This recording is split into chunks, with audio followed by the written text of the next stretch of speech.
करण्यासाठी आज आम्ही या ठिकाणी आलेलो आहोत। आपल्या गावाची शांतता टिकवून हे आव्हान आम्ही करायला आलेलो आहोत। मी जसं म्हणालो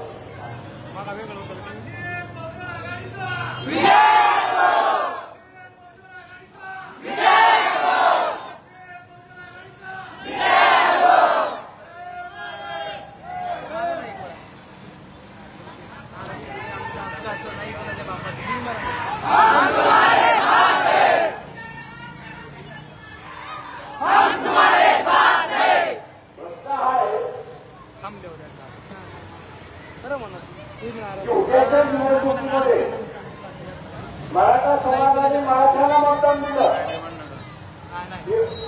हो बाई जरा शांत राहा तिथे ही नावाची भांडण नका तिथे आणू।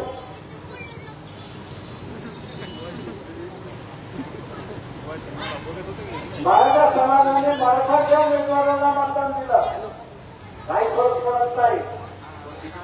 ओबीसीच्या उमेदवाराला ओबीसीने मतदान दिलं, काही फरक पडत नाही। जो निवडून येणार आहे तो 5 वर्ष आमदार राहिल्याची परिस्थिती आहे। मला हवं ना हे राजकीय भांडण सामाजिक भांडण होऊ देऊ नका आणि आपल्या गावातली असणारी परिस्थिती काबूमध्ये राहील, शांततेमध्ये राहील एवढं आपण बघाल ही अपेक्षा बाळगतो आणि आपण सगळ्यांची लढा घेतो।